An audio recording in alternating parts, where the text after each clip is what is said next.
Bali, kalau kita dengar nama ini, apa sih yang langsung kebayang? Pasti pantai-pantai yang indah, ya kan? Budaya yang kaya, alam yang subur, surga dunia deh pokoknya. Tapi, di balik citra kartu pos yang sempurna itu, ternyata ada krisis yang lagi terjadi. Dan krisis ini benar-benar mengancam keindahan pulau yang kita cintai ini. Coba lihat angka ini deh, 1,2 juta ton.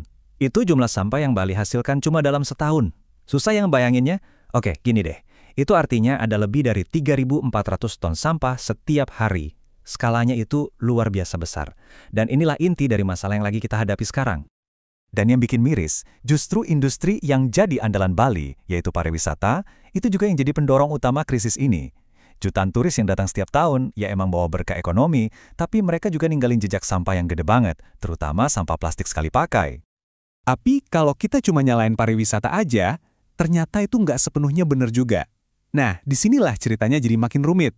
Sumber sampah paling besar itu justru datang dari aktivitas kita sehari-hari. Rumah tangga itu nyumbang 64% sampah. Jauh banget di atas kontribusi dari bisnis dan pasar. Jadi, ini bukan lagi cuma masalah mereka, tapi udah jadi masalah kita semua.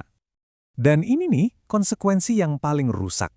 Setiap satu hari, diperkirakan ada 89 ton sampah plastik. Itu setara beratnya sama 15 gajah dewasa loh, yang masuk ke laut Bali yang indah itu. Sampah ini bukan cuma bikin pemandangan jadi jelek, tapi juga ngeracunin ekosistem laut yang rapuh, yang justru jadi daya tarik utama Bali. Jadi, masalah ini bukan lagi sekedar tumpukan sampah yang jorok. Kita udah sampai di titik di mana dampaknya itu jadi bencana beneran. Mulai dari banjir yang bikin lumpuh, sampai tempat pembuangan akhir yang udah nggak sanggup nampung lagi. Krisis ini sekarang udah ngancam keselamatan dan kehidupan di Bali. Dan ini bukan sekedar takdir atau bencana alam biasa. Beberapa waktu lalu kan Bali kena banjir bandang yang parah banget.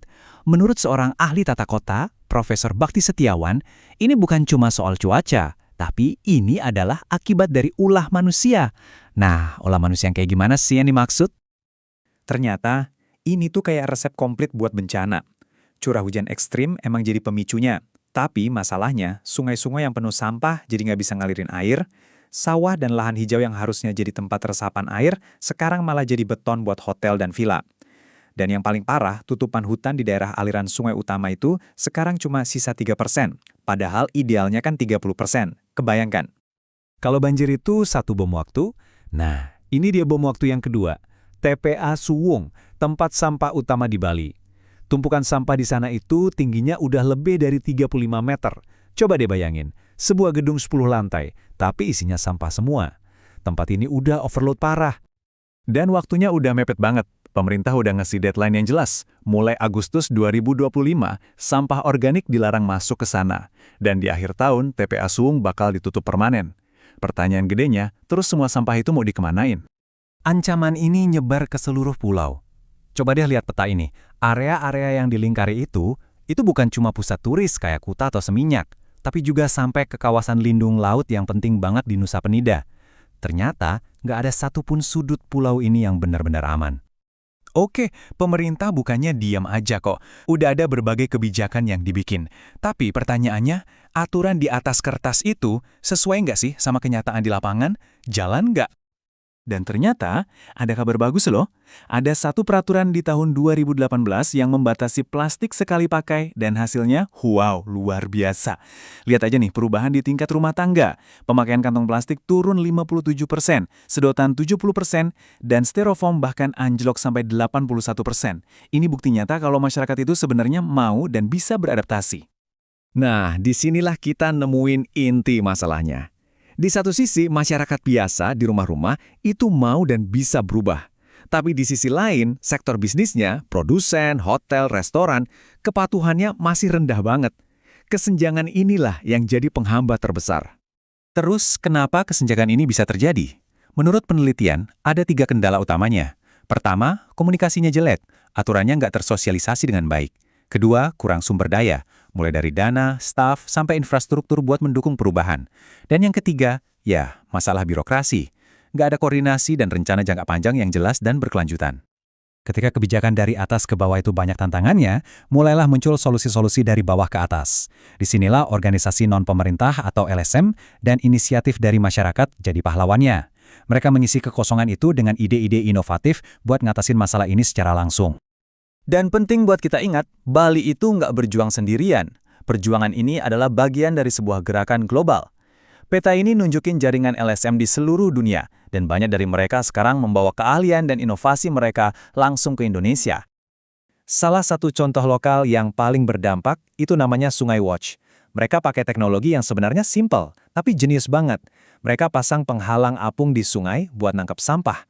Dengan mencegat plastik di hulu, mereka secara efektif motong aliran polusi sebelum sampai ke laut. Keren kan? Terus, ada pendekatan lain yang nggak kalah keren dari Plastic Bank. Mereka menciptakan sebuah sistem di mana sampah plastik itu punya nilai. Ini adalah model wirausaha sosial yang memberdayakan masyarakat lokal. Dengan mengubah sampah jadi sumber penghasilan, mereka nggak cuma membersihkan lingkungan, tapi juga ikut mengatasi kemiskinan. Jadi, gimana caranya kita menyatukan semua ini? Jawabannya ada di sebuah konsep yang kuat banget. Namanya ekonomi sirkular.